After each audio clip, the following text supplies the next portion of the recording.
Hey there, vinyl lovers, listen up. It's time to take your vinyl experience to the next level with SidetrackedWorkshop.com. Sidetracked Workshop has gorgeous, handcrafted record storage, exquisitely cool turntable furniture, all made with beautiful hardwood out of the USA. Sidetracked Workshop blends style, functionality, and durability. You spend a small fortune on records, don't keep them in a crate. Store and display in style with a console or cabinet from SidetrackedWorkshop.com. Elevate your vinyl setup at SidetrackedWorkshop.com.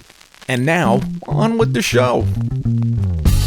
Welcome to The Vinyl Guide, the podcast for record collectors and music nerds. Here's your host, the biggest record nerd of them all, Nate Goyer. Well, hello everyone, it's Nate. Welcome to episode 472 of The Vinyl Guide, the podcast for record collectors and music nerds. Ladies and gentlemen, I know your time is valuable. I'm going to cut to the chase here. We've got an amazing guest today, Mr. Andy Scott of the band Sweet. And Andy and I talk all about his musical journey, from meeting most of the Beatles, to the records of his youth, to seeing the Shadows, to his time with the Elastic Band, and of course we talk all about Sweet. I mean, selling millions of records, the various versions of Desolation Boulevard, racking up heaps of top 10 hits with Ballroom Blitz, Fox on the Run, and more. Even working with Ronnie James Dio and Iron Maiden, Andy shares all sorts of stories about career milestones, memorable collaborations, and of course we talk about Sweet's upcoming tour of Australia, Sweet's farewell tour, playing the greatest hits, the month of November, and a lot of gigs are totally sold out. As of this recording, there are still some tickets available for Arley Beach, Tweed Heads, Toowoomba, Sydney, and a freshly added show up in Brisbane. Tickets can be had at metropolistouring.com. Oh, and speaking of touring, I'm hitting the road again. I'm heading to Las Vegas and will be giving guided tours of the Punk Rock Museum Saturday, December 7th. It's going to be a huge day of checking out punk artifacts, telling stories, talking music, records, and more. And hey, if we have enough beers, well, one of us may end up getting a tattoo. It may be you, it may be me, but it'll be fun. Head over to thepunkrockmuseum.com for more details and secure your spot of the guided tour at the Punk Rock Museum Saturday, December 7th. It's going to be a blast.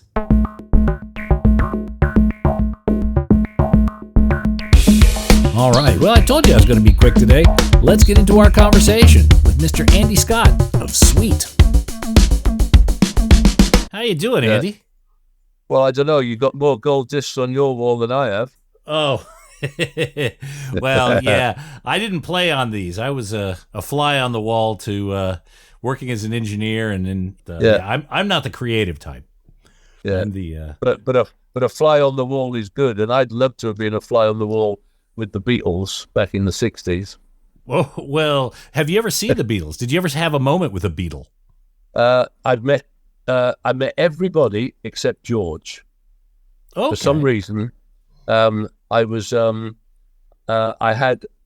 EMI for one of my earlier bands. We went to EMI for what was known as an audition. We didn't pass it because somebody at EMI said, we've got a lot of guitar bands at the moment, and we're not sure whether, that's the way that the music business is going, which I found very weird. And whilst I was there, a certain guy with long hair and white robes and bare feet came into the toilets and had a pee alongside me. And that was John Lennon. And his words to me were, all right, lad, what you here for? And I said, oh, we're doing an audition, in the smaller studio. He said, oh, good luck with that, And then I met Ringo when I used his recording studio in the house that John used to own, where he recorded Imagine. Mm-hmm. He had a recording studio there called Startling. And I used to take bands down there regularly, and Ringo and his wife would come and sit on the sofa at the back and listen to what we were doing. And then I met McCartney through the drummer from Wings. Oh God, I'm terrible now. It's people that I know really well. Names just loop out and then come back. Anyway, he introduced me, and then I went to a couple of things. He did this thing called Rock Show, where he would have special guests come on stage and play with him, and they all wore silver top hats. And even though I wasn't playing, Dave Edmonds dragged me on stage and gave me a silver top hat at the end of the show. And McCartney afterwards said, "I saw you on the end there. I saw you." And I went, "Well," I said, maybe I might get an invite next time. And then he invited me to Wings Over America when they were doing the film at the premiere of the film. And I've met him a couple of times since then. And one of my best mates works with him. So it's a small world, but not enough contact with somebody like that. In fact, I've met the Shadows more, who were my original influence. I've met Hank and Bruce a lot more than the Beatles. Yeah. Man, you must have stories for days. I'm sure you do, because you've been at such pivotal moments. And you said the Shadows were your primary influence. Not Beatles, Shadows. Yeah? No. Oh, yeah. Tell me about discovering the Shadows. My brother and I, we'd seen pictures. We hadn't actually bought any records at this time because we were about 12, I think. And a film came out called The Young Ones, which actually had them getting a theatre together so that they could do a show. It's that kind of, like a Hard Day's Night, with the Beatles. And they were rehearsing. And our eyes popped out when we saw these red guitars that they were using and doing the dance and everything. So we went home and of course there's no internet, there's no way of seeing it. So we had to go back and see the film another time and now concentrate on what they were doing. And then at Christmas, they'd had a couple of number ones with their singles. I remember my brother bought Wonderful Land and I bought The Frightened City. So we're now getting a Shadows singles collection going. And then a friend of my dad's left a guitar in the house, and we're not fighting over it, but my brother took to it a bit more than I did at the beginning. I was still thinking I was going to be a professional footballer. But then he, at the age of 14, got a job in a fantastic, because he'd realised he didn't want to be a guitarist, he wanted to be a bass player like Jet Harris. So I was now left with a guitar. And through him being in another band, I then started to realise that, well, I better get a couple of my mates together. And from small acorns doth it grow, So this is early 60s. I'm thinking you're 12, so was this 63, 64? 61. 61, okay. Yeah. All right. So into the Shadows, you picked up a guitar, you started playing in your early teens. So immediately, it seems like right off, you knew you wanted to be on the path of a musician. Well, once I realised that I wasn't getting picked for the first team in my school regularly as a centre forward, I thought, if I'm not going to be doing that, then, and I was going to these youth club gigs where some of the local bands, like Deck Dooley's Dominators, were playing, and they were like older guys, but had proper equipment, and they would allow us young'uns to play before them. Right. So we would drag our one amplifier onto stage, plug a couple of guitars into it. My drummer had a drum kit that was left over by the Salvation Army that his dad had from years ago. No bass player, and a singer with a microphone that used to belong to his dad's tape deck. Right. Okay. And it was horrible. Did you have to press the button to turn it on? Yeah. Is that what those things? Sounded horrible.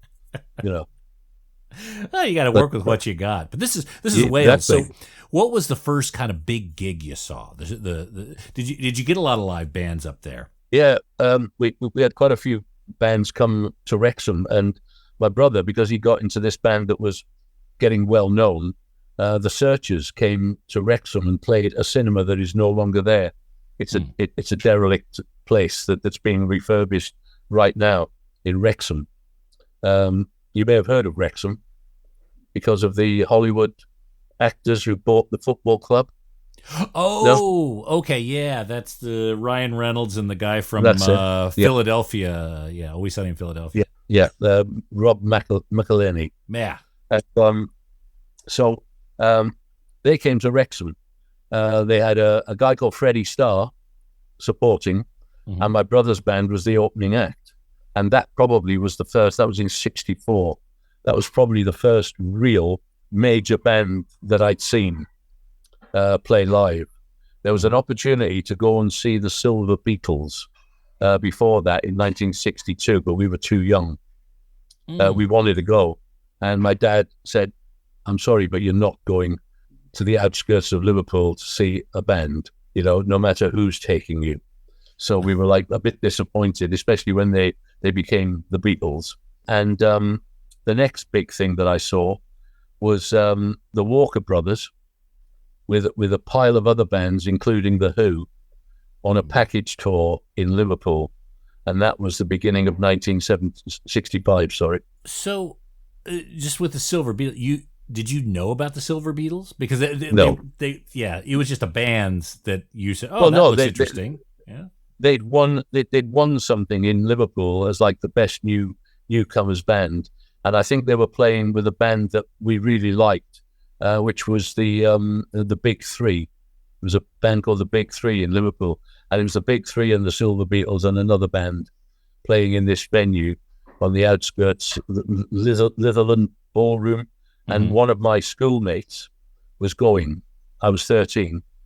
And I think they were going with his dad and a couple of others. And do you want to come? And I went, yeah, I would. And my dad said, I'd rather you didn't. And so I didn't. So I could have seen something quite, quite outrageous. I mean, I did say to him, well, why don't you drive with us and you come with us? And he couldn't. I think he'd have been happier if he'd have taken us, He was definitely not the kind of father to go, you're not going. Get to your room. He wasn't like that. Right. He was just basically looking out for it. He said, Liverpool is not the place for a 13-year-old to be in a gig. No matter who's with you, things happen. And I kind of went, well, okay. Yeah. It was the Big Three I wanted to see anyway at that time. Were your parents supportive of your musical interests? Yeah. Very. They were quite musical themselves. Their record collection was quite eclectic. There was a fair bit of Jim Reeves and a couple of early Elvis things. And my mother loved what I would call pop opera. One of her favorites was Mario Lanza. But my dad loved Jim Reeves, and they used to sing to each other, put your sweet lips a little closer to the phone. They used to sing to each other, at parties and things. It was lovely, brilliant. Yeah. So that's nice. So they supported you in terms of your musical interests, probably gave you a little bit of dollars here and there or pounds to go buy some records. Well, if he couldn't take us to the gig by the time we were in 65, when we were playing fairly regularly in one of the bands, he said, here's the bus fare to at least get you to the pickup point, Or get dropped off because, at that time of night, I was not going to be just dropped off in the centre of Wrexham and expected to walk home. So when did you leave Wrexham? Because obviously that's probably not the ideal town to be if you're going to have a career in music. There's a thing in Wales called hiraeth, where it never leaves you. You've always got that thing in here. With a Welsh hiraeth. And my brother and I realised that we had to move to London, really. We'd lived in Liverpool because we were playing with Paul McCartney's brother, Mike, in the Scaffold for a while. And when that came to an end, we moved to London. He got himself a job in a band, and I was dragged along as the second guitar player, because the guy who was the guitarist was the singer. And he said I could do with another guitar player. And he said, enter my brother. Here he is. So we were in a band for a few months in London, and that split. And we were left in this bedsit where, not doing enough. And then going off to the pub and mixing with a few people. And because we were hungry, there was a market in Shepherd's Bush, just up the road from where we lived. And we would walk to the market just as we knew he was going to be closing down. and he'd take pity on us and give us 2 pies that he was either going to throw away or, you know.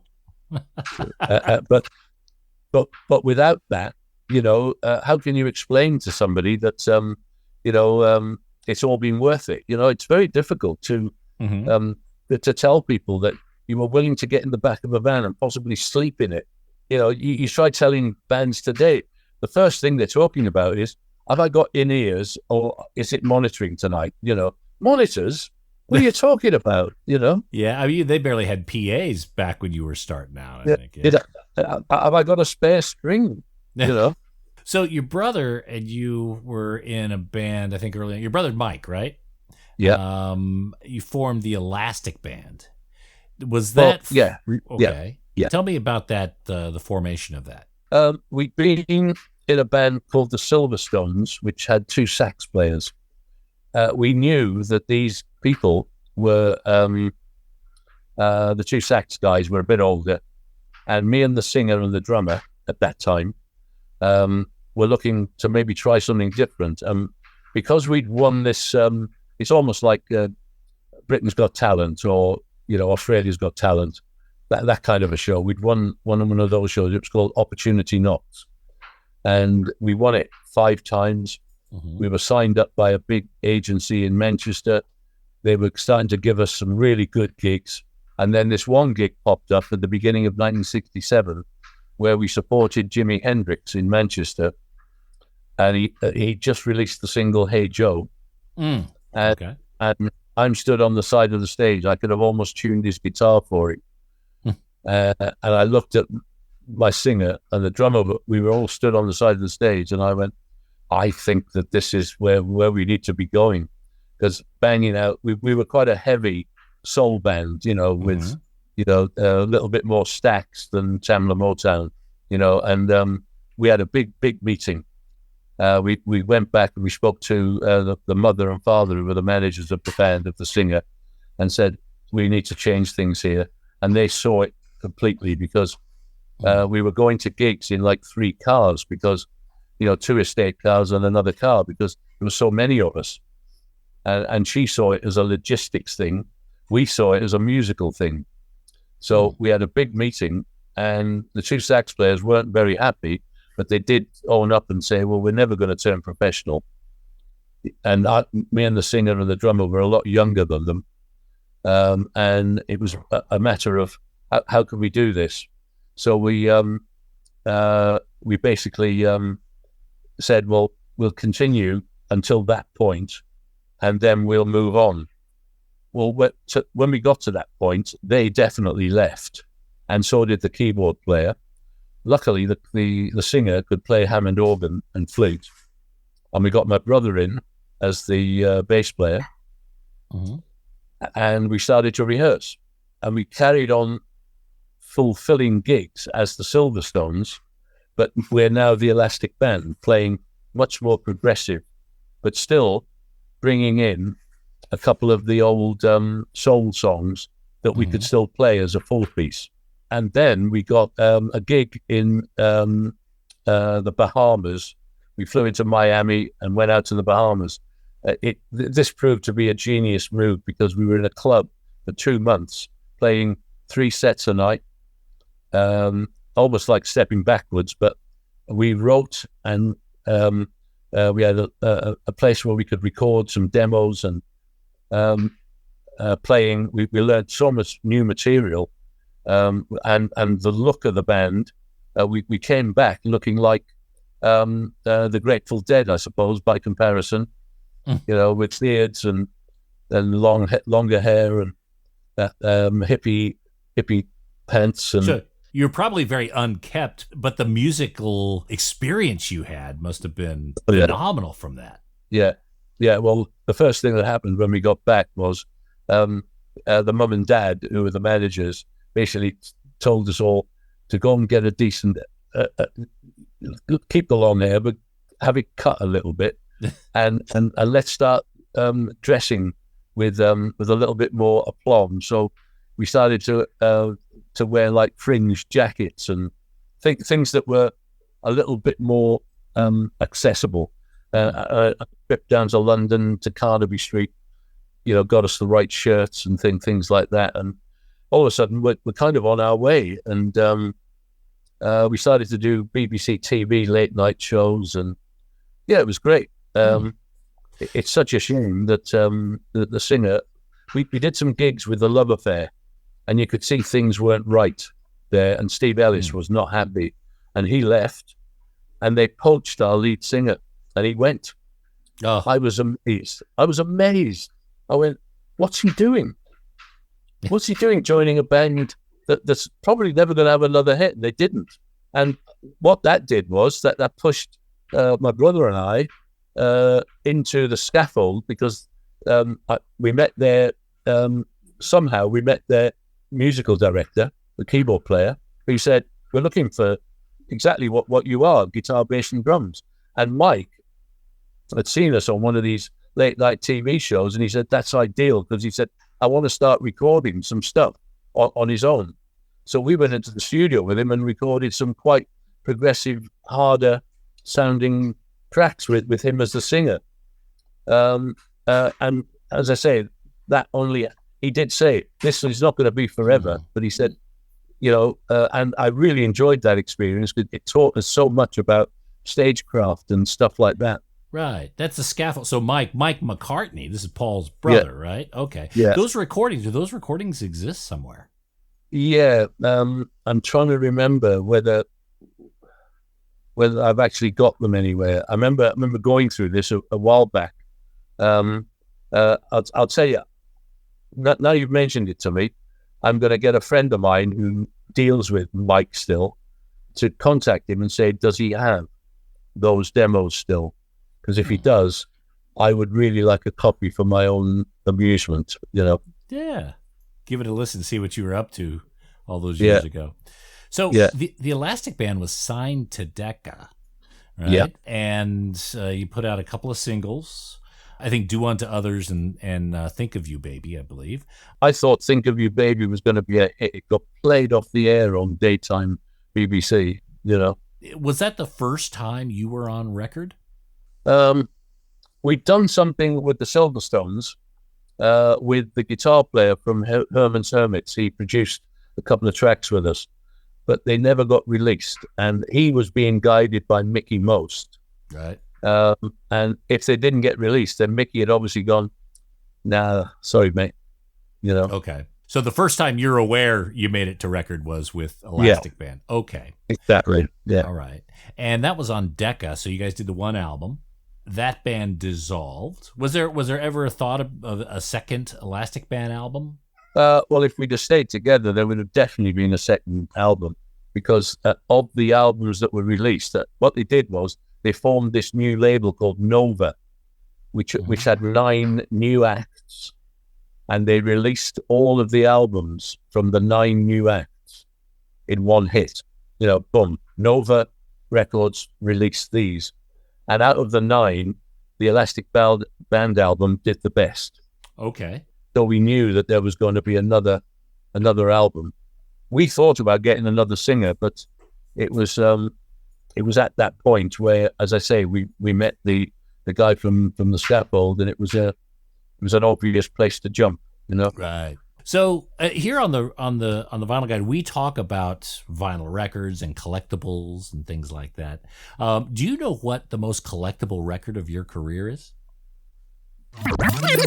Hey there, all you record nerds. I want to tell you about BagsUnlimited.com. BagsUnlimited.com has a huge selection of vinyl record supplies. Whether you collect LPs, 7-inch singles, 78 shellacs, or anything in between, BagsUnlimited.com will sort you out. From polyline sleeves to cardboard record mailers to 7-inch storage boxes and archive quality record sleeves, protect your records of any size and shape at BagsUnlimited.com. Whether you have a small small personal record collection, or you're running a massive record shop, you can grab a small supply or even buy in bulk at bagsunlimited.com. And they've got some really incredible, unique stuff. Bagsunlimited.com even has special size sleeves made especially to protect your box sets, storage boxes and sleeves for cassette tapes, protective supplies for reel-to-reel, and yes, even 8-tracks. Just go to bagsunlimited.com, click on audio supplies, and prepare to be impressed by all the options they have. That's bagsunlimited.com. Oh, and hey, record nerds, don't forget to clean your records with the very best and safest record cleaner, the Groove Washer. Make your records look and sound their very best and store them with confidence using the new Groove Washer Groove Guard record sleeves. You gotta try this out. It makes a huge difference to the quality of your vinyl experience. Ask for the Groove Washer by name at your local record store and accept no substitutes. Or head over to groovewasher.com and use discount code VINYLGUIDE10. All hail the Groove Washer. That's groovewasher.com, discount code VINYLGUIDE10. Do you know what the most collectible record of your career is? It's one that I'm not on, I think, the Sweet one. It's the first single that they ever released that only sold, or maybe only 300 copies were produced. It's called Slow Motion. Okay. So you're not on that, but that that is quite collectible. You're right. The Elastic Band stuff is also quite collectible. The album... Well, I was going to say, Brian gave me a copy of Slow Motion when I first joined. I wish I kept it. Well, when I say I wish I kept it, I wish I knew where it was. So you think it's somewhere, you just don't know where it is. Oh, yeah. No, it's one of these things. You move house, your relationships change. Mm-hmm. You know, you don't know what happens to these things, do you? Right. Yeah. We're here in Australia. I live in Australia, but I was raised in the U.S., so I knew Sweet and I knew your work in a very different way than other parts of the world. Sweet is one of those bands that, depending on the country, even the continent, a different set of hits, a different music. Yeah. Yeah. That's pretty unique, I think. Yeah. We were on Bell Records to start with in America. And they produced what's known as the Hershey Bar album, with the colors of a Hershey bar, that sort of bronze and silver, with a picture of the band in sort of silver sepia. And the outside was that sort of bronzy color. It had all the hits from the European thing leading up to the Ballroom Blitz on there. Mm-hmm. And it wasn't a hit. It didn't get much airplay. And Larry at Bell, I liked him as a man, but we'd just been taken over in management in '74 by Ed Leffler, who was the manager of the Osmonds. Mm-hmm. And he said, I've got a deal with Capitol Records. They want the band, but we've got to do a deal with Larry to get the Ballroom Blitz off them because we want to use that on the new album. I went, good luck. So they did a deal with Larry. Larry then called me personally because, as I said, I liked him. And he said, oh, God, he said, I've done everything I can with this, the Sweet Hershey Bar record. And I said, I take my hat off to you because, he'd really, really, really tried hard. And I then said, you've obviously been approached. And he said, well, I can't do anything about it. They're going to buy me out of the contract that I'm going to let them have the Ballroom Blitz. And I went, well, that's you're being a gentleman there.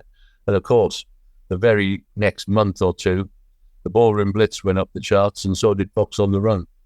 Yeah, so it paid off dividends.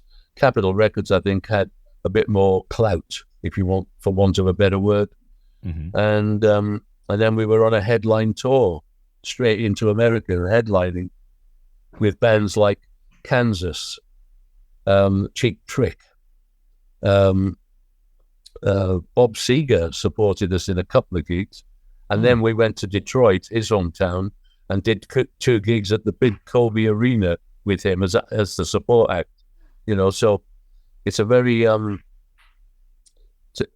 America is a very, very strange place to play because in one territory, you could be the big cheese and in the next territory, you're the small fish in the big pond. So, you take what you get.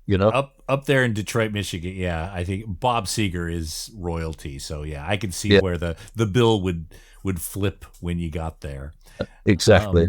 We were both on Capitol Records, of course. Oh, that's right. Okay. So Desolation Boulevard, it had two had several different versions, almost with completely different songs, but the same cover, the same title. A little confusing. What was the band's role in that? Well, by the time Capitol got hold of all of this, we'd had 2 albums out. Desolation Boulevard was a better title for the Americans than Sweet Fanny Adams, right? Which was the album before. Of course, we wanted to call it Sweet FA or something even more rude than that, and they weren't having that. Sweet. Yeah. Or well, we could so we could actually say that on the show. So, sweet fuck all. Yeah, sweet fuck all it means nothing to those of you who don't know. So in England, putting out that album, Sweet Fanny Adams, it was essentially a slang for fuck all. Was there any kickback on that from the label? No. It was well received, and the majority of the tracks, like Set Me Free and Sweet FA and Restless and No You Don't, these were all from Sweet Fanny Adams, right? And AC/DC. There were a couple of tracks from like the 16s, and what was the other track that was picked? Solid Gold Brass from the European Desolation Boulevard. So they had like 10, 20, 22 tracks maybe to pick from, and they picked the tracks that they wanted. And we ended up with this monster of an album, which was the best of 2 albums, no fillers, all killers. You try following that. Not easy. The funny thing is they used the same cover, changed the band logo a little bit, but it's the same cover. So if you find a copy of Desolation Boulevard now, you got to look kind of close to make sure you know what it is you got. And if you got the Capitol version one out of the US, then it is like a greatest hits of 2 albums. Yeah, and of course, the people in the art department don't give a toss, but I'm now a left-handed guitar player. Oh. On the sleeve. Because they had a picture of Steve with the rock bass, and they thought, it'd look better if you turned that picture around, wouldn't it? Now, from what I understand, that cover, that very famous cover, that cover shot, I think it's Sunset Boulevard in Los Angeles, it was designed by Hypnosis, who was kind of known for the surreal artwork of Pink Floyd. And how did you come to work with Hypnosis? Was the band involved in that?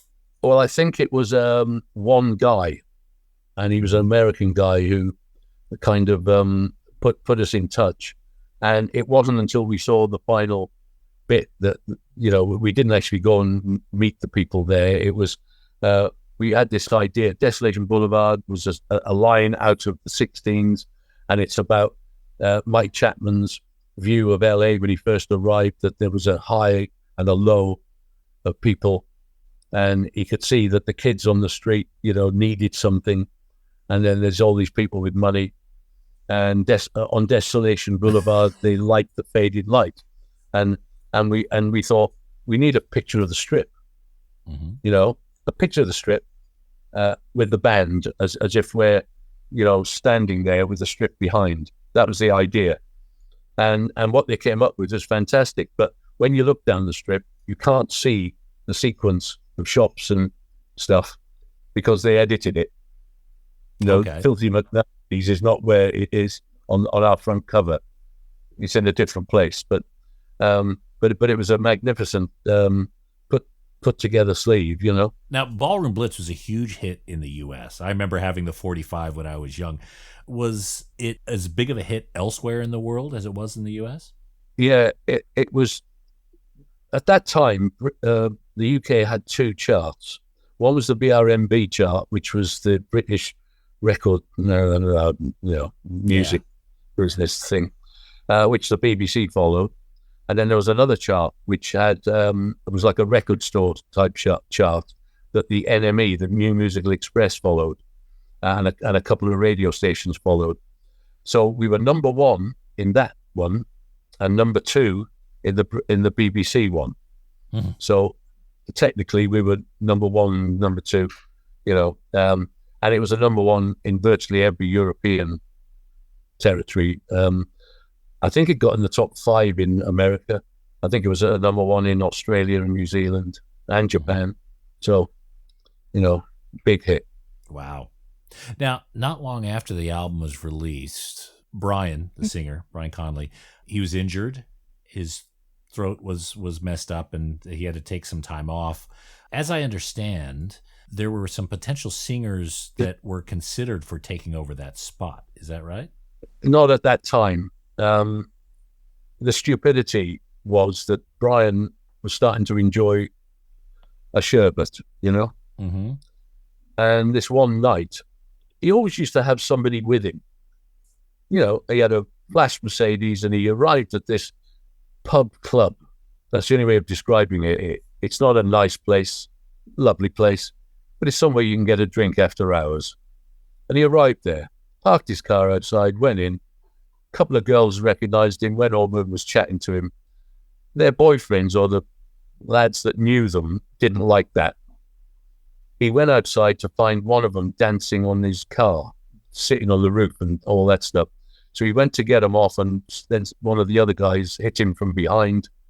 He went on the floor and he got a bit of a kicking. The girls came rushing out and were screaming. The guys then ran off. Somebody from inside the club obviously called an ambulance or whatever it was. He was in a little bit of a way. There was a bruise on his chin or his neck or something. And of course, immediately the press picked up on the fact that he was kicked in the throat, which there's then nobody else was there. There's then kick him in the throat. That'll stop him singing, that kind of thing going on. I don't know. It's hearsay. But I'm very, we were due to do a gig, and I mean a really big gig with The Who at a football stadium in London, and we couldn't do it because of his injury. Now, he might well have recovered, but he might not have. So the only fair thing that we could do was turn around. And what you're talking about is, can we do it without him by getting another singer in to just do the gig? Mm-hmm. And none of us were really up for that. It was like it didn't sit well, especially the way that Pete Townsend had run us up and said, I'd like you to do this. I think it'd be great for you. And when we had to pull out, it was devastating. So you guys were still very much a band of brothers at that point. And, yeah. 4 years later, when we're doing the American tour, where Brian was absolutely gone on stage, nothing between the eyes, Mm-hmm. And the record company were there, and our manager was there. That was the beginning of the end. I think our manager had seen it a couple of times before, but this time with the record executives there and Bob Seger as the main band, it was difficult. We didn't want to throw him out, but we realized that nothing's going to change unless he wants to do it. Mm-hmm. You can't tell an alcoholic, what to do. He's got to be the driving force for that. And I imagine after his injury, that probably even accelerated his drinking. I think so. I also think that because he was a leader when I first joined, and slowly but surely, he didn't have to do anything because he's the singer in a hit band now. That gives him a lot of time on his own. Mm-hmm. And there are people in this world who don't like their own space. I love my own space. I could be in a hotel room. I could be anywhere in the studio on my own. I don't need to be with people, but I think he did. The number of times we found him after a gig back at the hotel, just chatting to people in the bar. I'm not saying that I wouldn't do that, but it's not what I would choose to do. Immediately come off stage, go to my room and think, am I going to go down for a drink tonight? Yeah, well, I wouldn't immediately hit into where you're probably guaranteed that those are fans over there. Mm-hmm. But he would, and he'd be sat in the middle of them and chatting away. And I thought, that's his job. Right. It's not my job, it's his job. And it doesn't help when it comes to that. He's not the only singer to be removed from a band. I mean, Ozzy, all these other people. Who's the other fellow? Dave Byron from the Uriah Heep. It's one of these things. It happens, Yeah. So I'd heard a rumor that at one point Ronnie Dio was considered for filling the singer's shoes. Is that any truth to that? Hey there, audiophiles. If you're seeking stylish furniture to showcase your stereo and record collection, well, look no further than SidetrackedWorkshop.com. Sidetracked Workshop designs extraordinarily elegant record cabinets and consoles that add sophistication and panache to your music hobby. Handcrafted in the good old USA in the vinyl-loving city of Portland, Oregon, Sidetracked Workshop's designs are a music lover's dream. Made with real walnut veneered wood and brass accents, these gorgeous designs add class and taste to the record room and ship fully assembled and ready to enjoy. Just check out the designs for yourself at SidetrackedWorkshop.com. Look, you spend thousands of dollars on records. Don't keep them in a crate, and don't risk your records on those feeble wooden pegs from IKEA. Your music deserves the dignity of Sidetracked Workshop. That's SidetrackedWorkshop.com. Elegant solutions for the vinyl lifestyle. I'd heard a rumor that at one point Ronnie Dio was considered for filling the singer's shoes. Is that any truth to that? there is. We've done some gigs with Rainbow over in the New England part of things, like Rhode Island and stuff, Massachusetts, and it was he spent all. He said he didn't like Blackmore, and he was in our dressing room a lot. Get in line. Yeah, he's in our dressing room a lot, and he's chatting away to me, and he's gone, and he could see the writing on the wall, because this was 78. This was kind of part of the era where we ended up doing like a 3-month tour with Bob Seger leading up to the end of the year. But this was in the summer. It was called the Rhode Island Red Festival or something. And he was in our dressing room, and he's basically saying, Brian's having a lot of problems. And I said, yes, he is. He said, you should get me in, you know. And it came out of the blue. I said, you'd be brilliant. You would. You know, I said, it'd be different. And then all of a sudden, all hell broke loose a few months later. And I told our manager this, and he said, well, when all that hell broke loose, he said, now's the time. Are you going to get another singer? We should have, and we didn't. Steve, the bass player, said, we've been doing lots of things as a 3-piece, recordings and everything, without Brian until we needed him, so much so that I think we should continue as a 3-piece. We shouldn't bring any new influences in. I can't override that, because you can't force somebody to do something that you want to do. It's got to be Mick was a bit on the fence, saying, I think it would be good, but I can see Steve's point, so it didn't happen. So I called Ronnie, and then Ronnie said, well, it's best you leave and come to LA, and then we'll form a band. And I went, let me think about that. So I phoned my manager, who'd already called me. This is another weird one. He'd already called me and said, while the band's not doing much, Sammy Hagar wants to replace his second guitar player, and he wants somebody with the kind of stability and a singing voice. Do you want to come and do it with him? And I said, I'd love to, but I can't, can I? You know, I'm in the suite. So already he'd been prepared for that. And then I ran it past him again, saying, should I leave to go and join Ronnie? I said, I don't think I should. He said, if you go and do that, the suite will disintegrate. There's no guidance then. So I stayed. I don't regret it, because you can't have regrets. Exactly. Every step, every decision you've made has brought you to this moment. And yeah. No, I also keep telling my wonderful wife, who's making some lunch over there, that I'd never have met her if I hadn't taken the course that I did. Yeah. She said, that's lovely.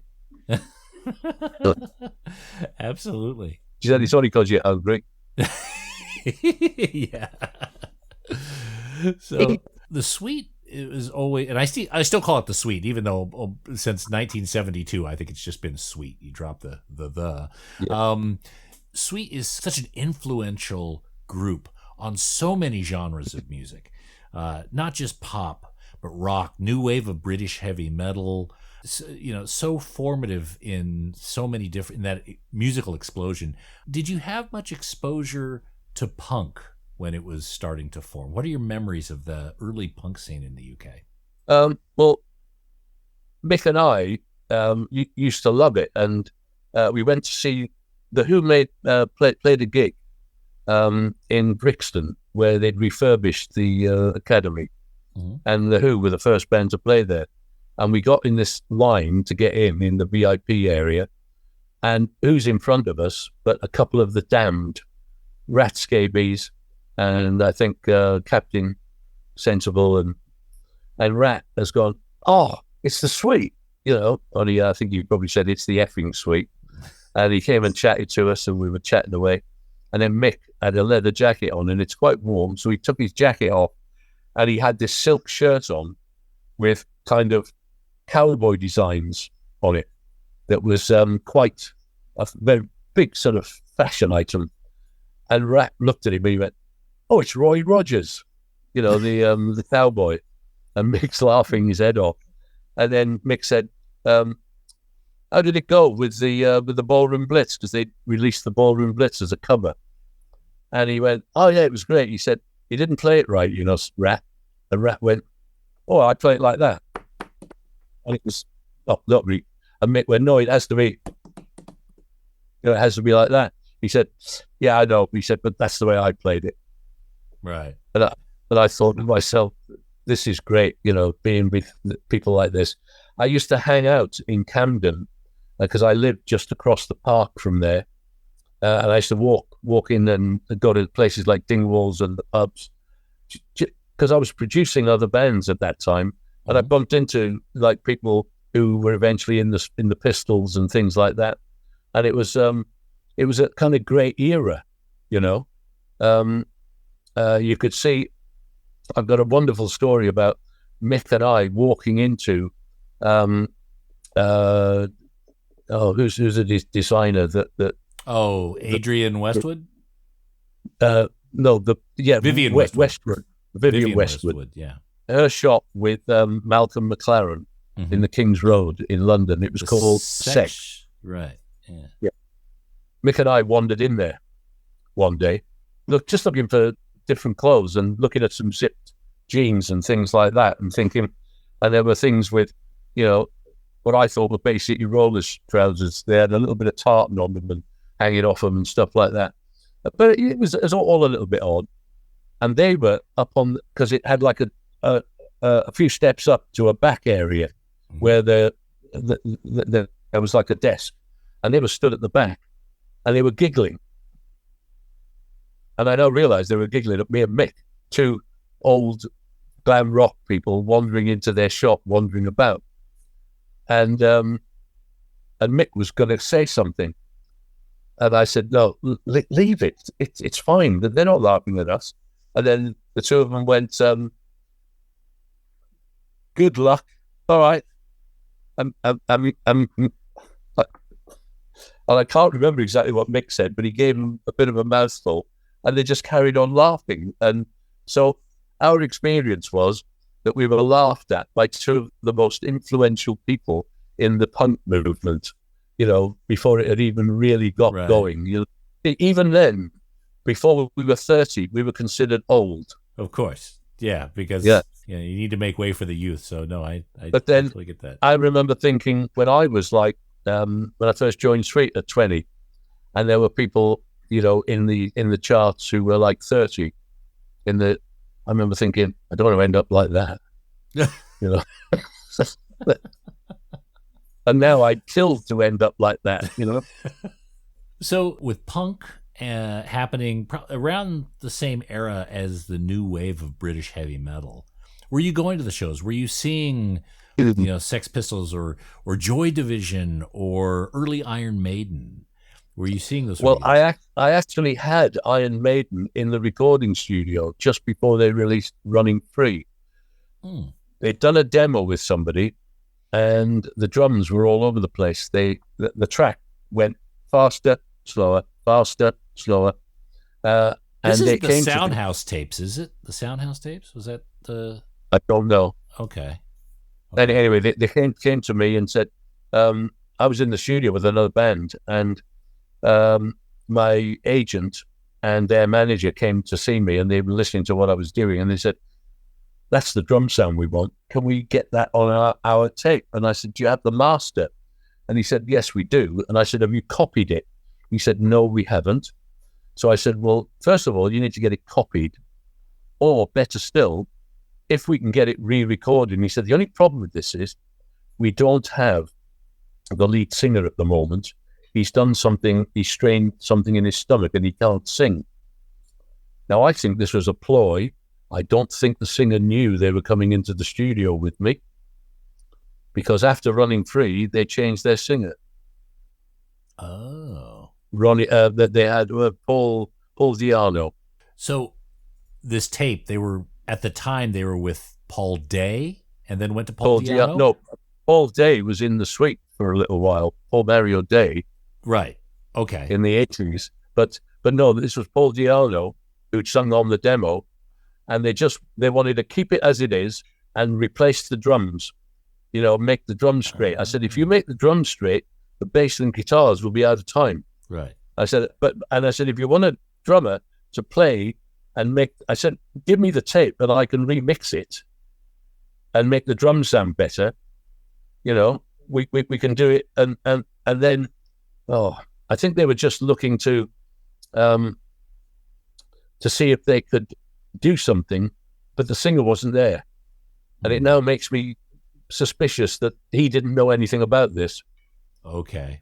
They were keeping their options open. Yeah, and then EMI lost patience and said, it needs releasing now.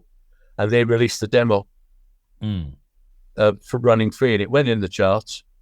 And then the next time I saw them, what they were releasing, and I've forgotten the name of the song, it might be The Number of the Beast or something, had a different singer and a much better production. Right. They went with the guy who was the engineer on Deep Purple records, Martin Birch. Right. Yeah. And then I thought, if only I'd have realized how big they were going to be, I would have made a little bit more forceful effort of, but EMI probably had it in their head that if we don't strike now, the moment's gone. Right. Okay. Well, you can't live with those regrets, as you know. No, absolutely. No. When it comes to Sweet, do you know where all the tapes are? Like, do the tapes exist? The masters exist? Those sort of things? Are they? Well, I've got the master of Fox on the Run. Okay. And I've got a lot of the masters of the later albums. But I'm afraid the earlier masters, Phil Wainman was the kind of producer that once the single has been mixed and released, he would use that tape again, master tape, to record another band. Oh no! Okay. Well, he was the production company. We had no say in it.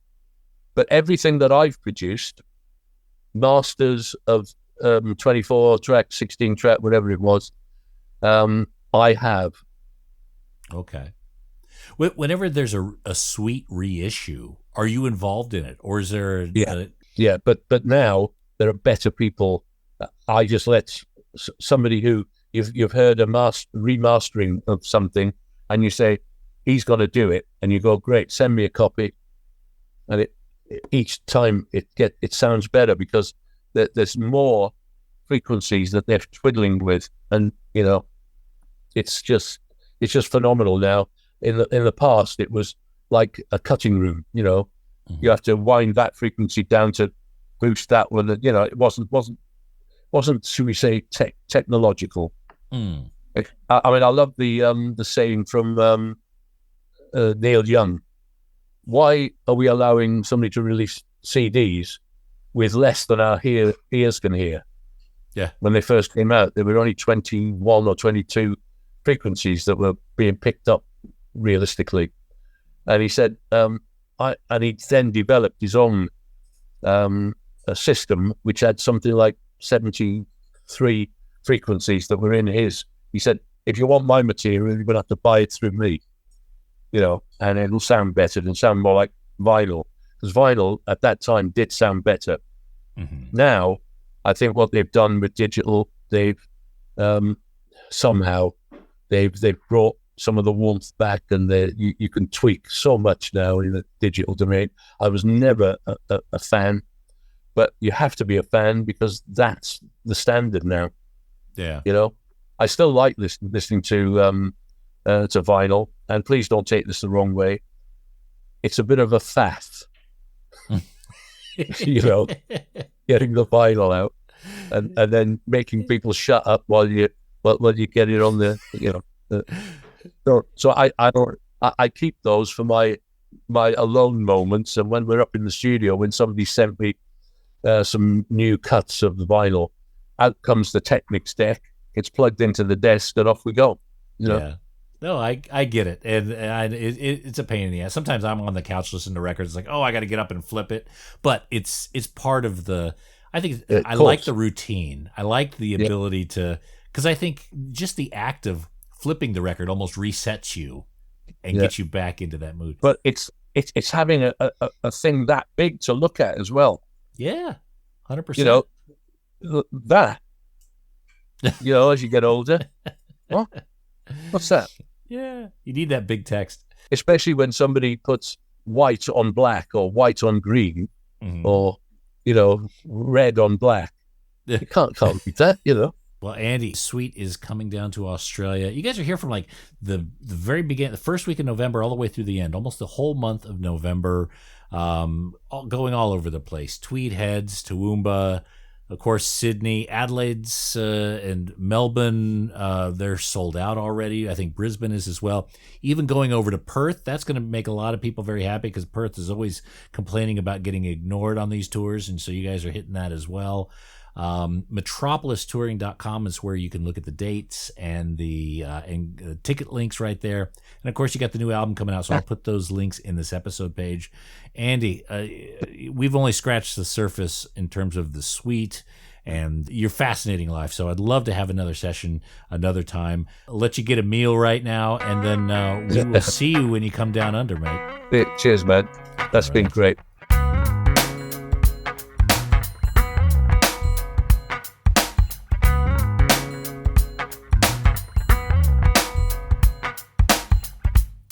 And there we go, Mr. Andy. We welcome him and the Sweet crew to the Australian shores the month of November. Again, the tour here, the farewell tour, the greatest hits tour of Sweet is almost totally sold out. Just still some tickets available at select locations. Check them out at metropolistouring.com. And that's it for this episode of The Vinyl Guide. Thank you so much for tuning in. Hey, I need a favor. I need you guys to leave positive reviews on Apple Podcasts and Spotify. Give us a 5 out of 5 or 10 out of 10 to say something nice. That is hugely helpful. And of course, thank you everyone who is sharing these episodes across social media. That's a huge help as well. And I'm working on some new podcasts, so we'll be back shortly with a brand new episode. So until we talk next time, get out there and buy some records, people. Cheers.